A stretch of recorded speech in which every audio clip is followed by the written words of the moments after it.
अभी तक आपने सुना। अगम ने पकड़कर उसे उसकी जगह पर बिठा दिया। झलक भी चुपचाप बैठ गई। आंटी अंकल एक दूसरे की तरफ देख के मुस्कुराते। कुछ देर बाद झलक को नींद आ गई।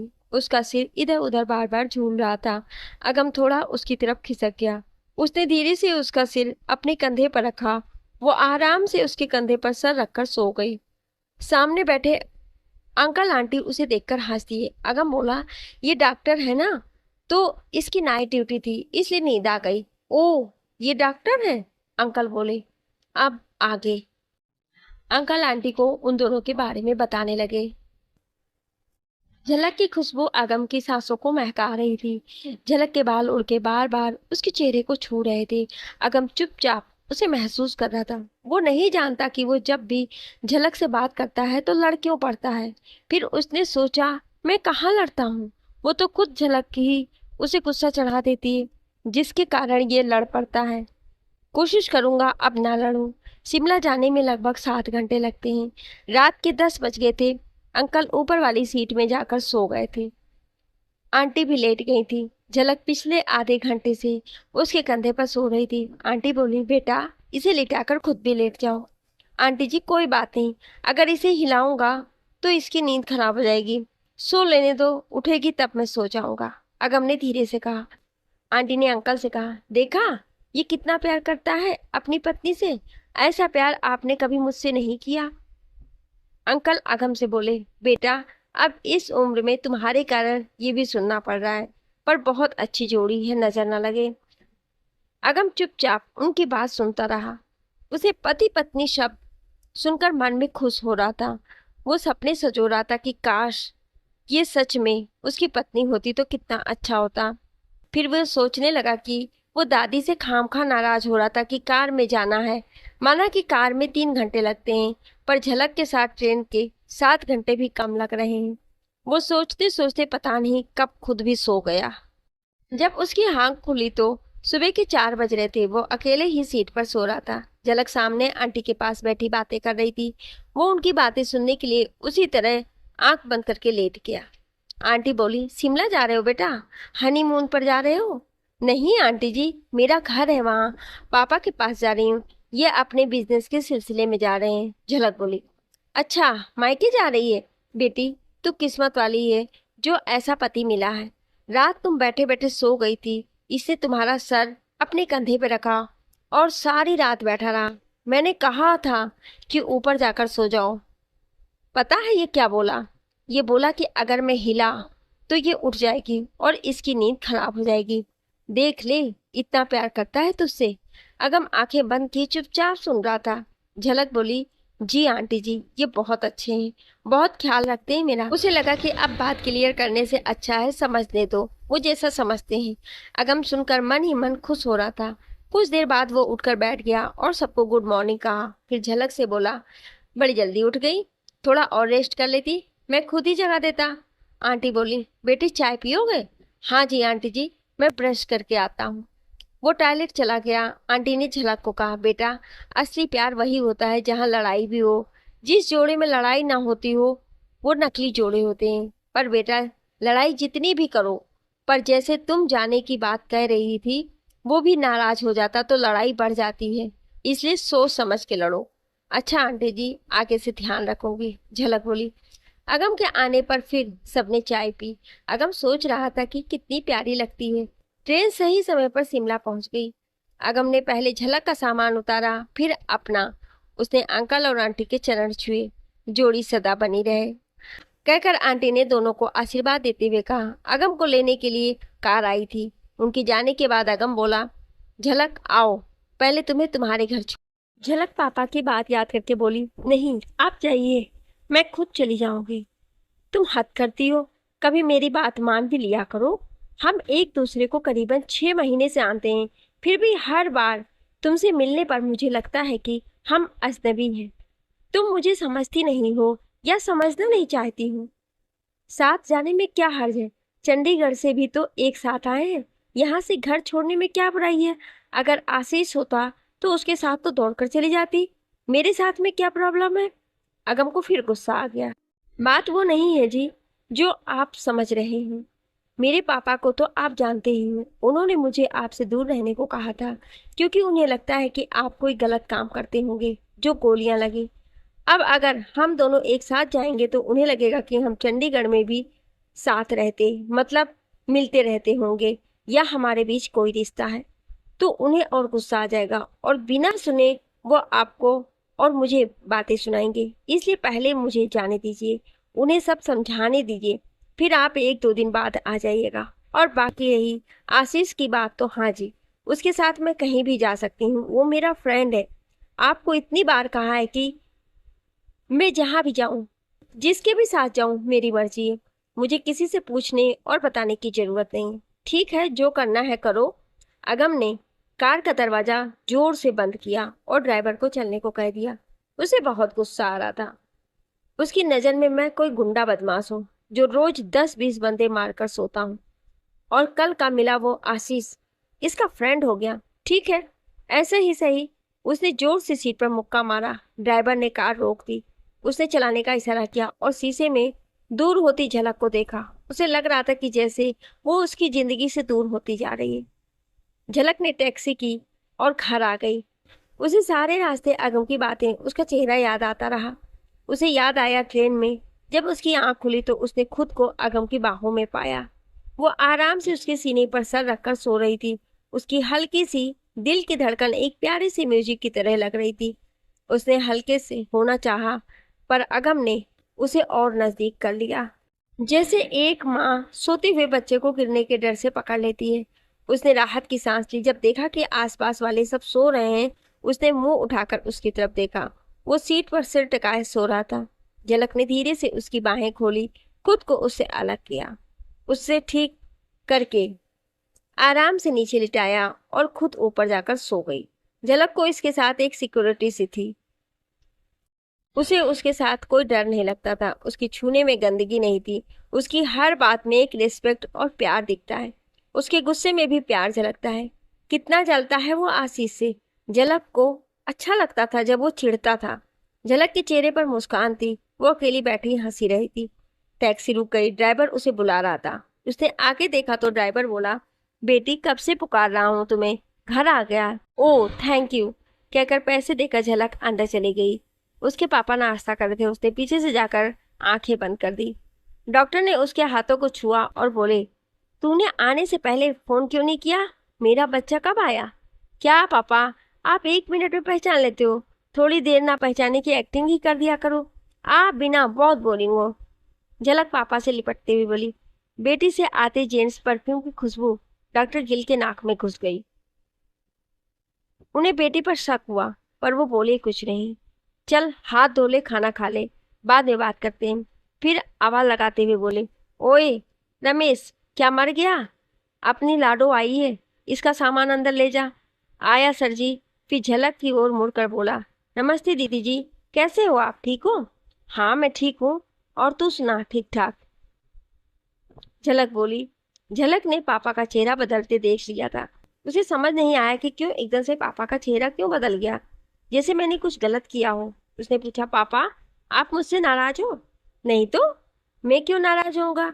तू खाना खाकर रेस्ट कर, मुझे पेशेंट देखने जाना है। डॉक्टर गिल खाना खाकर उठ खड़े हुए। झलक ने भाप लिया था कि कोई ना कोई बात तो जरूर है। चलो, किसी और बात की टेंशन होगी, खुद ही बता देंगे, घर बताना होगा। वो अपना खाना खाने लगी। डॉक्टर गिल अपने कमरे में आकर सोचने लगी कि कौन होगा जिसके इतने करीब है ये। आजकल किसी का भरोसा नहीं है। पढ़ी लिखी देखकर पीछे पड़ गया होगा। मेरी लाडो तो इतनी शरीफ है, इसे तो दुनिया के छल कपट का पता ही नहीं। कहीं धोखा ना खा बैठे। कंट्रोल सरताज, खुद पर काबू रख। बच्ची है, प्यार से समझाना, समझ जाएगी। उसने खुद को समझाया, पर बाप का मन कहाँ मानता है। उसे बेचैनी हो रही थी कि पता नहीं कौन होगा।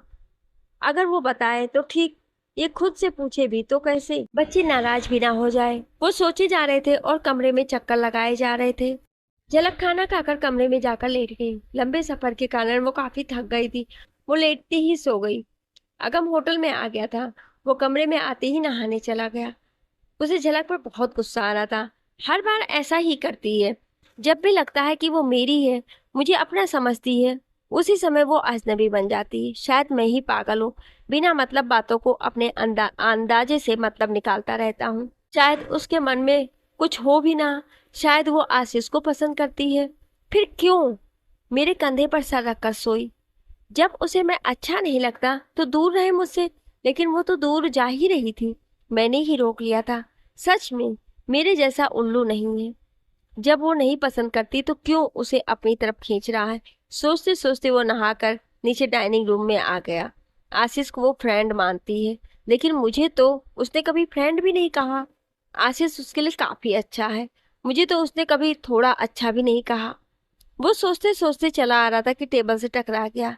दोपहर हो गई थी। दीवान जी रूम में उसका इंतजार कर रहे थे। वो आया, उसने दीवान जी के पैर छुए। वो बोले, बेटा तुम मालिक हो और मैं अंदना सा नौकर, ऐसे मेरे पैर मत छुआ करो। आप ऐसे क्यों कह रहे हो? मैं प्रणाम आपकी पोस्ट को नहीं, आपके तजुर्बे को करता हूँ, आपकी उम्र को करता हूँ। आप इतने सालों से जो संभालते आ रहे हो, तो मैंने तो चलना भी आपसे सीखा है, इसलिए आप मुझे दोबारा मत रोकना। अगम बोला, बेटा बस, तुम और तुम्हारे पापा ने जो आदर दिया है उसी के कारण इस उम्र में भी काम कर रहा हूँ, वरना कब का रिटायर हो गया होता। दीवान जी बोले, रिटायर हो आपके दुश्मन। अच्छा बताओ क्या करना है? अगम बोला, बेटा डील तो हो गई थी, अब जाकर फाइनल करनी है, कल जाकर साइन होंगे। दीवान बोले, ओके चलिए खाना खाने चलते हैं। अगम बोला। खाने की वेट करते वक्त अगम ने पूछा, अंकल आप डॉक्टर गिल के पास गए थे दोबारा? हाँ बेटा गया था, पर वो बहुत ही अकड़ वाले हैं। कहते अभी हमें पैसों की जरूरत नहीं है। जानते हो, मैंने इनकी डिटेल्स निकलवा कर देखी है, बहुत ही फेमस डॉक्टर है। अभी कुछ दिन पहले ही ये अमेरिका में सेमिनार लगा के आए हैं। दीवान जी ने बताया। दोनों नीचे हॉल में खाना खाने चले गए। वो लोग इधर उधर की बातें करते रहे। फिर वापस जाते वक्त दीवान ने फिर याद दिलाया कि सुबह 10 बजे जाना है। अपने कमरे में आकर अगम फिर से झलक के बारे में सोचने लगा। इस वक्त क्या कर रही होगी? मैं सच में पागल हो गया हूँ। कुछ देर पहले सोचा था कि अब उसे याद नहीं करूंगा, पर फिर उसे ही याद करने लगा। ये सोचकर वो जाकर सो गया। अगली सुबह वो उठा, नहा धोकर दीवान जी के साथ जमीन की फाइनल डील करने चला गया। मिस्टर लाल उस जमीन के मालिक थे। वो दोनों भी समय पर पहुंच गए। मिस्टर लाल ने उनसे हाथ मिलाया और वो डील की फाइल साइन करके फाइनल कर दी। अब वो जगह अगम की थी। उन्होंने बैठकर चाय पी और बाहर आ गए। अगम ने फाइल दीवान को संभाल कर रखने को दे दी और खुद झलक के पापा से मिलने चल दिया। उसने तय किया था कि क्लिनिक में उसके पापा से मिलकर वापस आ जाएगा, झलक को देखेगा भी नहीं। वो कार लेकर अंदाजे से ठीक जगह आ गया। उस रात के सारे सीन आंखों के सामने घूमने लगे। फिर वो कार से उतरकर उस दरवाजे के सामने आकर खड़ा हो गया। उसने बेल बजाई। उसने तय करके आया था कि वो झलक को देखे बिना ही वापस आ जाएगा, लेकिन अब बेल बजाकर उसका दिल कर रहा था कि झलक ही दरवाजा खोले। दरवाजा खुला तो सामने रमेश था। उसने अगम को पहचान लिया। अरे साहब, आप कैसे हैं? ठीक हूँ रमेश। डॉक्टर गिल कहाँ है? उसने अंदर आकर पूछा। वो तो क्लिनिक में है, रमेश बोला। झलक का बहुत बड़ा मेन गेट एंटर करते ही सामने आंगन के बाद झलक के घर का दरवाजा था, जबकि बाईं ओर क्लिनिक का दरवाजा था। अगम ने घर के दरवाजे की तरफ देखा, पर वो सीधा क्लिनिक में चला गया। रमेश ने अंदर डॉक्टर के पास गया। कोई पेशेंट आया हुआ था। उसने बताया, डॉक्टर वो अगम साहब आए हैं। मैं ये मरीज देख लूं, इसके बाद मिलता हूँ, डॉक्टर गिल बोले। झलक भी उनके पास ही थी। अगम का नाम सुनकर उसका रंग उड़ गया। उसकी धड़कन तेज हो गई। उसके हाथ पांव कांपने लगे। उसका मन किया कि वो अंदर चली जाए, पर उसने खुद ही यहाँ काम करने की जिद की थी। अब पापा से जाने के लिए कैसे पूछे? तो उसने गहरी सांस ली और चुपचाप कमरे काम करने लगी। वो पापा के पास इसलिए ही आई थी कि उनसे अगम के बारे में बात करेगी, पर इस पागल ने आकर सारा काम ही खराब कर दिया। अगम बाहर बेंच पर बैठ गया और वेट करने लगा। कुछ देर बाद उस पेशेंट के जाने के बाद डॉक्टर गिल ने अगम को अंदर बुलाया। वो अंदर चला गया। अंदर आते ही उसकी नजर झलक पर पड़ी तो वो ठिठक गया। फिर सर हिलाकर उसे हेलो कहा और डॉक्टर के पास जाकर उनके चरण छुए। उसके पास आते ही डॉक्टर को उससे वही परफ्यूम की खुशबू आ रही थी जो उन्हें कल झलक से आई थी। उन्होंने झलक को देखा। वो सर झुकाए खड़ी थी, मानो चोरी पकड़ी गई हो। फिर उन्होंने अगम को देखा और बोले, जीते रहो। बाहर मेरे मरीज मेरी वेट कर रहे हैं, पहले मैं उन्हें मिल लूं। तुम कुछ देर वेट करो। झलक, रमेश और अगम एक दूसरे को देखते रह गए। ये क्या, इन्होंने खुद ही तो अंदर बुलाया था। झलक ने मुझे क्या पता कि अंदाज में कंधे उचकाए। अगम आकर बाहर बेंच पर बैठ गया। वो सोच रहा था कि डॉक्टर ने ऐसा क्यों किया। मैंने तो कुछ भी नहीं किया। घर जाने की जगह क्लिनिक में गया, फिर भी नाराज हो गए। पता नहीं क्या हुआ। हो सकता हो उन्हें कोई प्रॉब्लम हो, वो ऐसे ही हो। इसलिए झलक ने मुझे कल मना किया था। वो कह ही रही थी कि इन्हें गोलियों के कारण गलतफहमी हुई है कि मैं कोई बुरा आदमी हूँ। चलो वेट करते हैं, कभी तो बात करेंगे। आज इनका भ्रम भी दूर हो जाएगा। अंदर डॉक्टर ने अगले मरीज को बुला लिया था। मरीज अपनी बीमारी बता रहा था और डॉक्टर की नजरें रह रहकर झलक की तरफ मुड़ रही थी, जो बार बार बाहर देखी जा रही थी। वो मन में सोच रहे थे, बैठा रहा बच्चू, आज पता लगेगा मेरी भोली भाली बच्ची को फंसाने का नतीजा। अभी तो शुरुआत है, आगे आगे देखिए होता है क्या। झलक घड़ी बाहर देख रही थी कि कहीं अगम वापस न लौट जाए। पापा भी अजीब है, पहले बुला लिया, अब बिठा दिया। वो खड़ी सोच ही रही थी कि डॉक्टर ने आवाज देकर बोले, झलक इसको चेक कर, फिर बता कि क्या दिक्कत है। जी पापा जी। हाँ जी अम्मा जी, कहाँ दर्द है? झलक ने प्यार से पूछा तो बूढ़ी अम्मा ने पहाड़ी भाषा में सब बता दिया। झलक ने सब समझने के बाद डॉक्टर को बताया, ठंड खाने की वजह से इसको खांसी हो गई है। ठीक है, दवाई भी दे दे। डॉक्टर देखना चाहते थे कि अगम का आना इसके काम को इफेक्ट तो नहीं करता है। इन्होंने देख लिया कि नहीं करता है, फिर वो अपना काम करने लगे। सारे मरीज देखने के बाद डॉक्टर ने घर में जाते हुए झलक और अगम को बुलाया। अब बताओ कैसे आना हुआ? डॉक्टर गिल ने अगम से पूछा। आपने मेरी जान बचाई थी, सो अब ठीक हुआ, और यहाँ काम से आना हुआ तो आपको शुक्रिया अदा करने आ गया। कुछ रुक कर अगम ने मिठाई आगे बढ़ाते हुए कहा, जिस डील के कारण उन लोगों ने मुझे गोलियां मारी थी, आज उस जमीन का सौदा करके आया हूँ। इसी डील के कारण यहाँ आया था। डॉक्टर गिल बोले, बहुत बहुत बधाई हो। फिर तो तुम कल आए होगे? हाँ जी, कल ही आया था, अगम ने असमंजस में कहा। 8 बजे शाम की ट्रेन से ही आए होगे? डॉक्टर ने फिर पूछा। ये सुनते ही झलक का रंग उड़ गया। अगम ने भी हैरान होकर झलक की तरफ देखा और कहा, हाँ जी। झलक ये क्या काम करता है? उन्होंने झलक की तरफ देखते हुए पूछा। अगम बोला, जी हमारे। डॉक्टर गिल ने उसे उंगली का इशारा करते हुए बीच में ही टोक दिया। मैंने तुमसे पूछा? झलक तुम बताओ। जी इनके शायद होटल वगैरह है। झलक बोली, तुम्हें इतना भी नहीं पता कि ये क्या करता है? वो गुस्से से बोले, पापा मुझे इनके काम से क्या करना? झलक बोली। अगम दोनों के मुंह की तरफ देख रहा था। उसकी समझ में नहीं आ रहा था कि ये क्या हो रहा है, वो क्या करे। अच्छा, काम से मतलब नहीं है तो इसके साथ रिश्ता क्यों बनाया?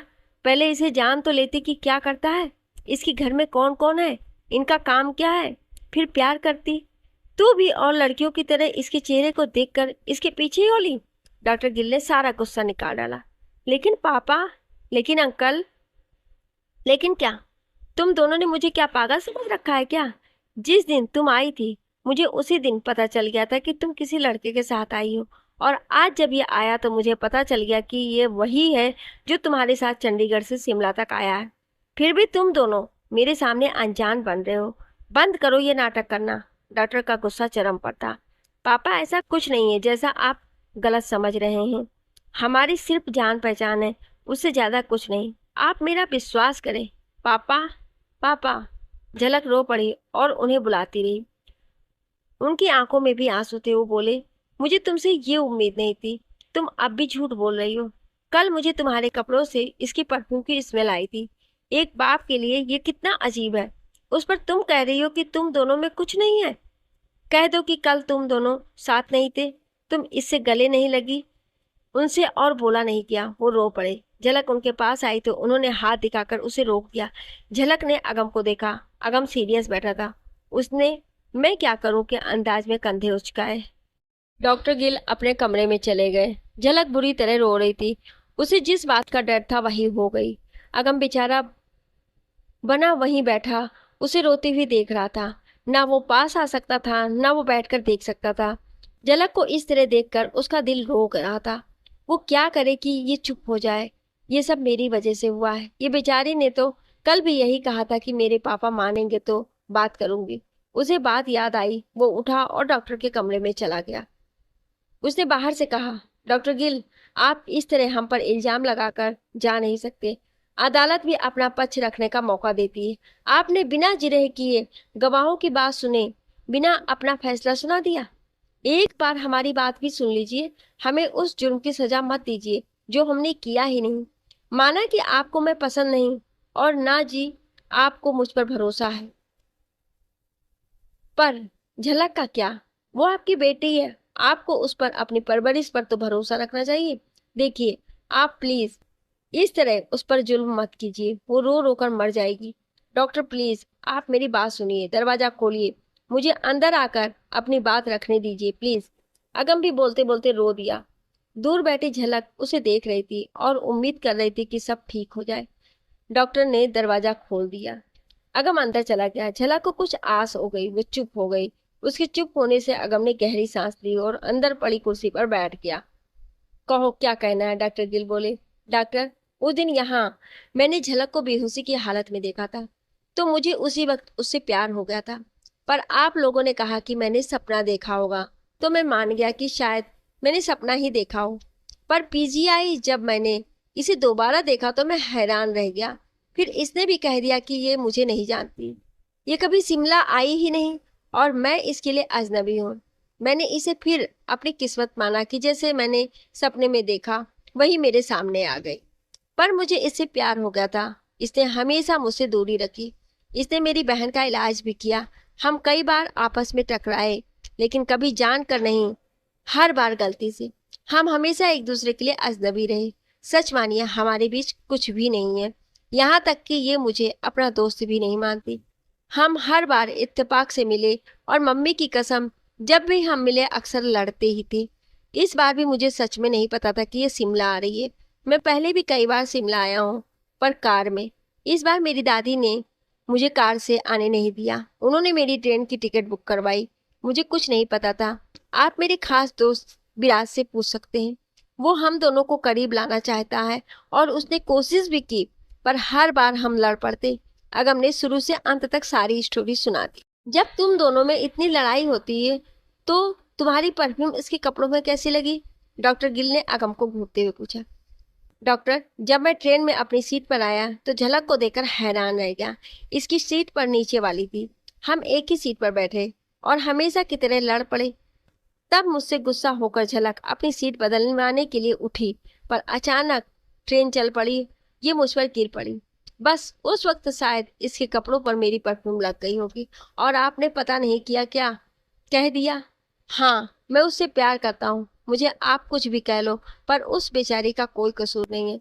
यहाँ पहुंचकर मैंने उसे अपनी कार में लिफ्ट भी ऑफर की, पर वो बोली कि मैं अपने पापा की बात मानूंगी। उन्होंने तुमसे दूर रहने को कहा, इसलिए मैं तुम्हारे साथ नहीं जाऊंगी। मुझे बहुत बुरा लगा था। आज सोच कर आया था कि उससे बात नहीं करूंगा, पर यहाँ कुछ और ही हो गया। आप हमारा अफेयर होने की बात सोच रहे हैं और मुझे तो ये भी नहीं पता कि वो मुझे पसंद भी करती है या नहीं। अगम ने अपने दिल की बात बता दी। डॉक्टर बोले, ऐसा करो, झलक को भेजो, तुम बाहर इंतजार करो। अगम बाहर आया। उसने झलक को रुमाल दिया, पर उसने लिया नहीं। उसने अपनी चुन्नी से अपना मुंह पोंछ लिया। अगम ने उसे कहा, उन्होंने तुम्हें अंदर बुलाया। वो अंदर आई और पापा को देखकर फिर रो पड़ी। अगम बाहर सोफे पर बैठ गया। डॉक्टर गिल अभी भी गुस्से थे। वो बोले, तुम कहो क्या कहना चाहती हो? झलक कुछ बोलने ही वाली थी कि विभा का फोन आ गया। उसने पापा की तरफ देखा। उन्होंने फोन उठा लेकर इशारा किया तो झलक ने फोन उठा लिया, लेकिन उसने फोन स्पीकर पर डाल दिया। हेलो विभू। हेलो, कैसी है तू? विराज सर ने मुझे बुलाया था, मैं तेरे वाली ड्यूटी दे रही हूँ। विराज सर तेरे बारे में पूछ रहे थे। उनसे मुझे एक बात का पता चला है। वो अगम तेरे साथ ट्रेन में शिमला गए हैं ना? ये सब विराज सर और उनकी दादी की सेटिंग है। उन्हें तेरा सीट का पता था। उन्होंने अगम को तेरे साथ वाली सीट ले दी। मैंने उन्हें बताया था कि झलक कह रही थी कि पहले वो अपने पापा से पूछेगी, फिर किसी को प्यार करेगी। अगम को उसके पापा पसंद नहीं करते हैं, इसलिए वो उसे प्यार नहीं कर सकती। विराज मेरी हेल्प मांग रहे थे तुम दोनों को एक कराने में। क्या कहूँ? विभा बिना रुके बोलती गई। डॉक्टर गिल के चेहरे पर खुशी आ गई।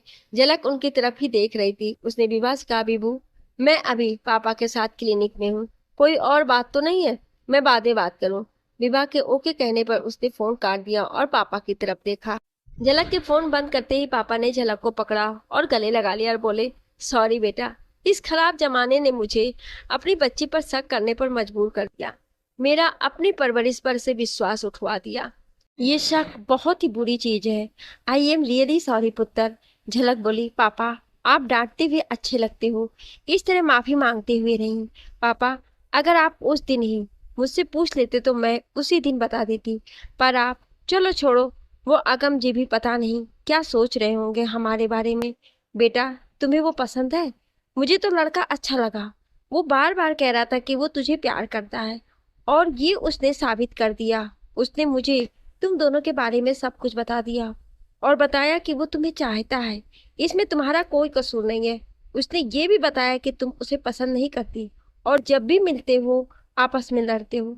वो मुझे तुम्हें कुछ ना कहने को कह रहा था। बेटे अगर तुम्हें कोई और लड़का पसंद नहीं है तो इसके बारे में सोचो। ये मुझे पसंद है, अब तुम्हारी मर्जी। डॉक्टर गिल बोले, पापा मैंने इस बारे में सोचा नहीं है। आप कह रहे हैं तो ठीक है, मुझे वही पसंद होगा जिसे आप मेरे लिए चुनेंगे। झलक बोली। मन में वो खुश हो रही थी कि पापा ने अगम के लिए हाँ कर दी। अगम बाहर बैठा सोच रहा था कि अंदर पता नहीं क्या हो रहा है। कहीं वो झलक को डांट तो नहीं रहे हैं? बेचारी पहले ही इतना रोई है, अब और रो रही होगी। सब मेरी वजह से हुआ। उस विराज ने भी पता नहीं मैसेज पढ़ा भी या नहीं। अगर पढ़ता तभी हेल्प करता। उसने खुद को हौसला देते हुए बोला, अगम बी पॉजिटिव। तभी बाप बेटी दोनों बाहर आए। दोनों ही रोए हुए थे। अगम की जान निकल रही थी कि क्या हुआ होगा।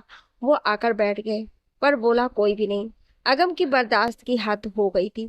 उसने खड़े होकर कहा, देखिए डॉक्टर, मैंने आपको बता दिया है कि हम दोनों में कुछ नहीं है। अगर आपको अब भी विश्वास नहीं है न, तो मैं आपसे झलक का हाथ मांगता हूँ। मैं नहीं चाहता कि मेरी वजह से आप इसको गलत समझें। डॉक्टर गिल ने झलक की तरफ देखा, फिर वो बोले, बेटे मुझे माफ कर दो, मुझसे भूल हो गई।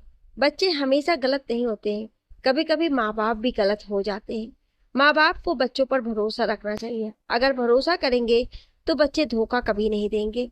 मैंने तुम दोनों पर शक करके गलती की है, इसके लिए मैं तुम दोनों से माफी। डॉक्टर हाथ जोड़कर माफी मांगने लगे थे कि अगम ने आगे बढ़कर उनके हाथ अपने दोनों हाथों में पकड़ लिया और बोला, डॉक्टर गिल आप इस तरह मत कीजिए। आप हमारे बड़े हैं, आप जो भी करेंगे हमारे भले के लिए करेंगे। झलक खुशकिस्मत है जो आप इसके पापा हैं, उसकी इतनी केयर करते हैं। मुझे खुशी है कि आपको हमारी सच्चाई पता लग गई। बेटे ये तुम्हारी बातों से तुम्हारी सोच और तुम्हारे संस्कारों का पता चलता है। धन्यवाद अंकल जी, संस्कार तो हमारे परिवार की देन है। अच्छा अंकल जी अब मैं चलूं, बहुत टाइम हो गया है। अगम उठते हुए बोला, बेटा अगर तुम्हारा वो हाथ मांगने का प्रपोजल अभी है तो मांग लो। आज बहुत खुश हूं मैं, शायद हाँ ही कर दूं। डॉक्टर बोले, अंकल अब बात सिर्फ मेरी नहीं है। मेरे प्यार करने से कुछ नहीं होता है, झलक की मर्जी भी मायने रखती है। आप झलक से बात कर लीजिए, फिर जो फैसला होगा मुझे मंजूर होगा। आगम बोला, बेटा अब आए हो तो खाना खाकर जाना। तुमने झलक के हाथ का हलवा नहीं खाया, तुम तो बार बार खाने आओगे नहीं। झलक कल खाना खाकर इन्हें शिमला घुमा लाओ। डॉक्टर गिल बोले। झलक कुछ नहीं बोली, वो किचन में खाना बनाने चली गई। डॉक्टर गिल ने अगम से पूछा, बेटा उस जमीन पर क्या बनाने जा रहे हो? जी हम होटल बनाने की सोच रहे हैं। एक बार काम शुरू हो गया फिर तो आना जाना लगा ही रहेगा। अच्छा अच्छा चलो बढ़िया है, फिर तो मिलते रहेंगे। खाना खाने के बाद अगम ने झलक का बनाया हलवा लिया। उसने खाते ही कहा, अंकल जी सच में हलवा बहुत स्वादिष्ट है। मेरी मम्मी भी ऐसा ही हलवा बनाती है। अच्छा, डॉक्टर गिल हंसते हुए बोले। वो आज बहुत खुश थे, वो हर बात पर हंस रहे थे। सबके खाना खाने के बाद डॉक्टर ने झलक को अगम को शहर दिखाने को कहा। वो दोनों साथ ही निकल पड़े। डॉक्टर उन्हें जाते हुए देख रहे थे। वो बोले, कितने प्यारे लगते हैं दोनों साथ में, काश झलक मान जाए। डॉक्टर सर आप भी अजीब हैं। पहले जब पता था कि दोनों साथ हैं तो उनकी जान निकालने वाली कर दी, और अब जब उनमें कुछ नहीं है तो कह रहे हो कि कुछ हो जाए। उमेश ने मजाक करते हुए कहा, ओए निकम्मे, तुझे यहाँ मैंने अपना मजाक उड़ाने के लिए नहीं रखा है, तुझे मैंने अपनी हाँ में हाँ मिलाने के लिए रखा है, समझे? डॉक्टर गिल बोले, हाँ जी हाँ जी कहकर वो अंदर भाग गया। कार में बैठते ही अगम ने पूछा कि कहाँ चले? झलक बोली, आप बताइए कहाँ जाना पसंद करेंगे?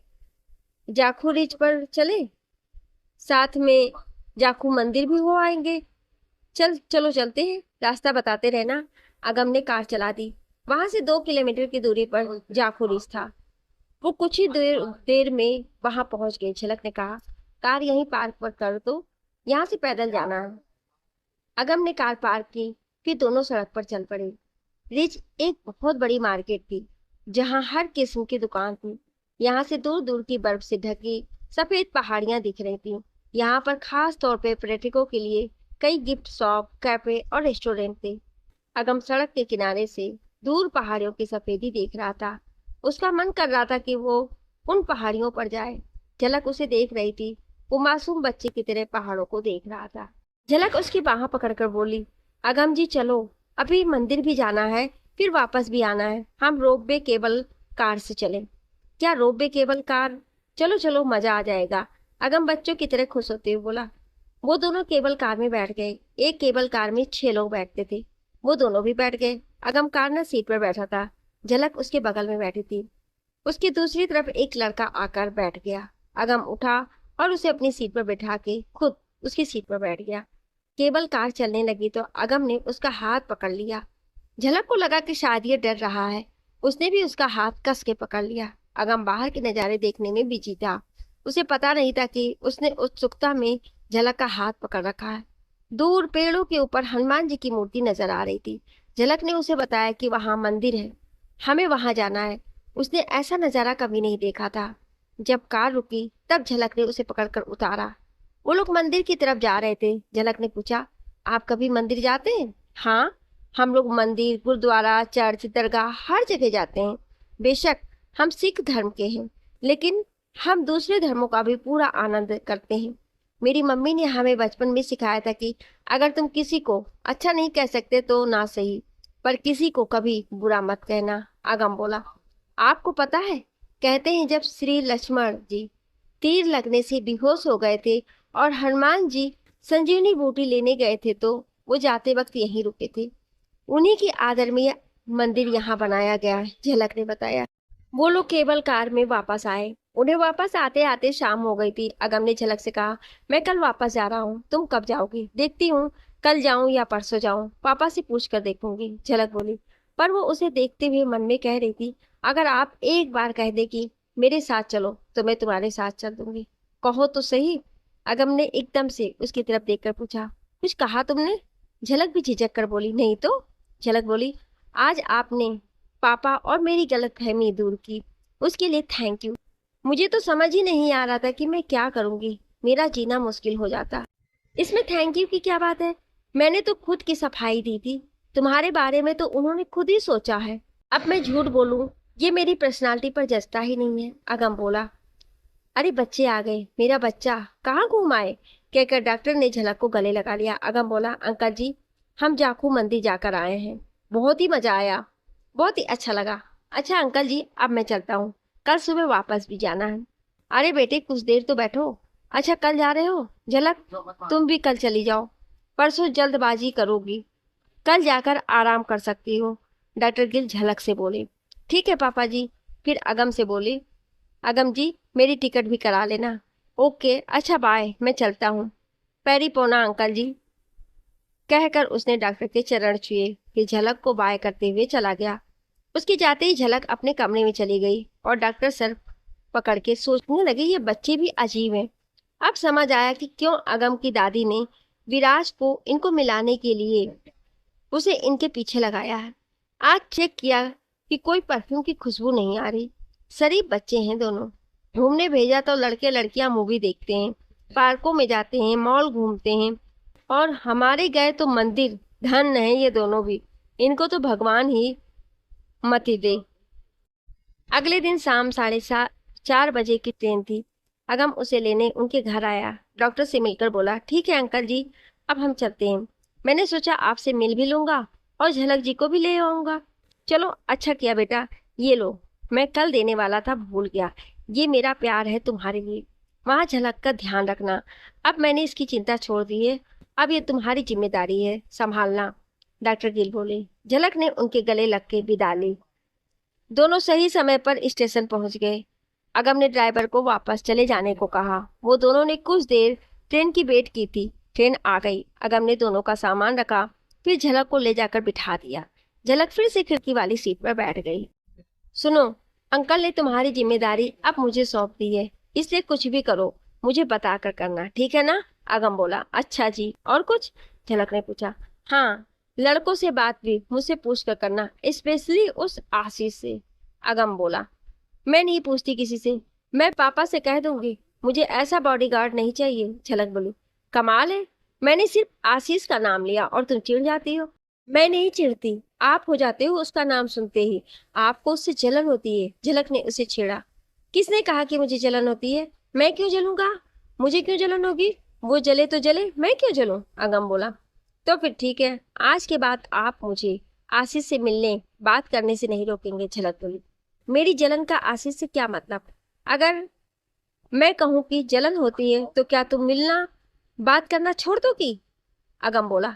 पहले जलन का रीजन बताइए। आपको मेरा विराज सर से बात करना तो बुरा नहीं लगता, फिर आशीष से क्यों? झलक बोली। सच बताऊं, मुझे तुमसे पहली बार में ही प्यार हो गया था। जब मैंने बेहोशी के बाद आंखें खोली थी, तुम्हारी ही खुशबू से मुझे प्यार हो गया था। हर घड़ी तुम्हें ही देखता था।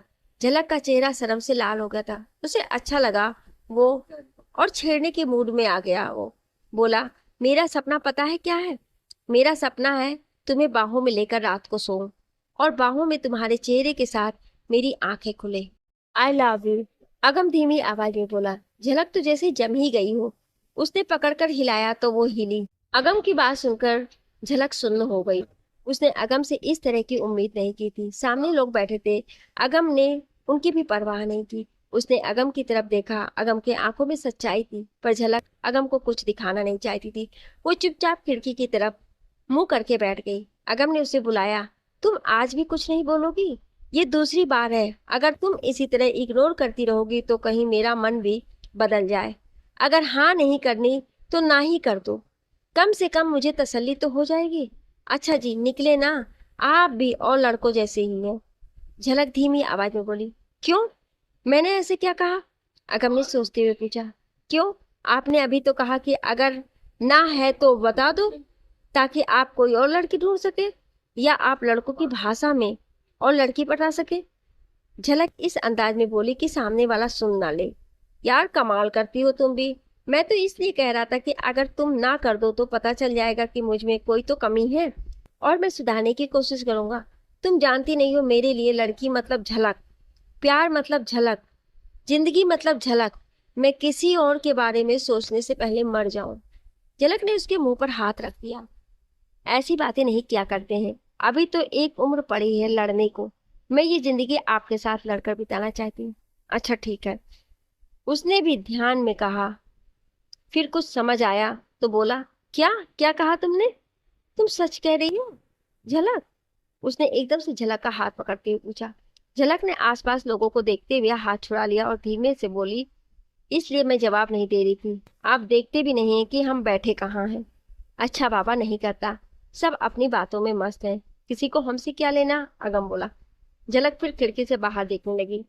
कुछ अगम भी उसके कंधे पर मुंह रख के बाहर देखते हुए बोला। मैं भी देखूं बाहर, ऐसा क्या है जो तुम मुझे छोड़कर वहां देख रही हो? झलक हटाने लगी तो वो नहीं हटा, वो और जमकर बैठ गया। वक्त यूं ही बीत गया। चंडीगढ़ आ गया। दोनों उतरे। रात के 11 बजने वाले थे। अगम ने उसे कहा, इस वक्त हॉस्टल कहाँ जाओगी? आज तुम हमारे घर चलो, सुबह तुम्हें हॉस्टल छोड़ दूंगा। नहीं, मैं ऐसे आपके साथ कैसे चल सकती हूँ? हॉस्टल ही चली जाऊंगी। यार, एक तो तुम सोचती बहुत हो। मेरे घर में मैं कोई अकेला थोड़े ही रहता हूँ, मेरी पूरी फैमिली है। मम्मी है, दादी है, परी है, कमरों की कमी नहीं है। तुम डरती किस बात से हो, या बस मेरी बात ना मानने की कसम खाई है? अगम ने थोड़ा गुस्से से। नहीं, ऐसी कोई बात नहीं है। मैं नहीं चाहती मेरी वजह से आपको परेशानी हो। आप ये ना समझे कि आपकी शराफत का फायदा उठा रही हूँ। झलक बोली। अगम ने उसकी बात सुनकर बोला, यार तुम भी कमाल करती हो। मुझे तुम्हारी हेल्प करना अच्छा लगता है। तुम्हारे पापा ने मुझे तुम्हारा ध्यान रखने को कहा है। अगर इतनी रात को हॉस्टल कैसे जाओगी? गेट बंद हो गए होंगे सारे। बाकी हम तो चाहते हैं कि तुम हमारी शराफत का फायदा उठाओ। आखिरी लाइन अगम ने स्टाइल मारते हुए शरारत से उसके पास होकर कान में कहे। झलक ने उसे धक्का मारते हुए कहा, कभी कभी आप बहुत शरारती हो जाते हो, डर लगता है आपसे और खुद से भी। खुद से डर लगता है, क्यों? अगम ने हैरान होकर पूछा। डर लगता है कि कहीं आपसे प्यार ना हो जाए। डर लगता है क्योंकि मुझे आप अच्छे लगने लगे हो। कहकर वो चुप हो गई, फिर बोली, बस इसी बात का डर लगता था, वही हो गया। मैं अभी और वक्त लेना चाहती थी आपसे कॉन्फ्रेंस करने को, लेकिन आपकी बातों ने मुझे फंसा लिया। जिस बात का डर था वही बात हो गई। यहाँ तो कोई नहीं है, इतनी खुशी की बात है तो एक हक तो बनता ही है। कहकर अगम ने उसे गले लगा लिया। झलक ने पहले विद्रोह किया, फिर टिक के खड़ी हो गई। कुछ देर बाद बोली, अब घर नहीं जाना क्या? हाय, इतने प्यार से कहोगी तो कोई कैसे मना करे। दोबारा कहो, तुम्हारे मुंह से घर सब कितना अच्छा लग रहा है। अगम ने आंखें बंद करके उसे गले लगाए हुए कहा। तभी कार आ गई। झलक ने उसे दूर हटाया। कार उनके पास आकर रुक गई। ड्राइवर ने आकर दोनों को सलाम किया और उनका सामान उठाते हुए बोला, सर, आपका सामान कौन सा है? सारा सामान रख लो, ये आज हमारे घर पर ही रहेंगी। कहकर वो झलक को लेकर कार की तरफ चल दिया। दोनों पीछे बैठ गए। ड्राइवर दोनों को ध्यान से देख रहा था। चलो शुक्र है, सर को कोई लड़की तो पसंद आई। अक्टूबर का महीना था, ठंड शुरू हो गई थी। अगम शिमला से कोट पहन कर आया था। उसने यहाँ आकर खोलकर वहां पर रख लिया था। उसने उसी कोट के नीचे झलक का हाथ पकड़ लिया, जिसके कारण ड्राइवर को कुछ नहीं पता चल रहा था। झलक छुड़ाने की कोशिश कर रही थी तो अगम ने कहा, झलक आराम से बैठ जाओ, हम आधे घंटे में घर पहुंच जाएंगे। झलक टिक कर बैठ गई। अगम ने उसकी तरफ मुस्कुरा कर देखा। उसने सारे रास्ते झलक का हाथ नहीं छोड़ा। झलक भी चुप करके बैठी रही। अब वो करे तो क्या करे। उनके हाथ पसीने से भीग गए थे, पर अगम छोड़ ही नहीं रहा था। आधे घंटे में वो अगम के घर पहुंच गए। अगम ने तब जाकर उसका हाथ छोड़ा। बहुत ही आदर से वो उसे अंदर ले गया। उसने ड्राइवर से कहा, मैडम का सामान गेस्ट रूम में रख दो। घर में सभी सो रहे थे। उनके बटलर ने उन्हें खाना दिया। झलक को बहुत नींद आ रही थी। वो बोली, अगम, मुझे बहुत नींद आई है, खाना खाकर मुझे कमरा दिखा देना। बस अब तो आंखें भी जवाब देने लगी हैं। खाना खाते ही अगम उसे गेस्ट रूम में ले गया। अंदर छोड़कर मुड़ने लगा कि झलक ने रोक दिया। अगम ने उसकी तरफ देखकर शरारत में कहा, क्यों, क्या मेरी शराफत का फायदा उठाने का इरादा है? नहीं, मैं तो लाइट की स्विच पूछ रही हूँ। अगम ने उसे स्विच बोर्ड दिखाया। फिर अगम ने कहा, चलो अब रेस्ट करो, सुबह बात करेंगे। कहकर वो वहां से चला गया। उसके जाने के बाद झलक वॉशरूम में गई और हाथ मुंह धोकर आकर बेड पर लेट गई। वो लेटती ही सो गई।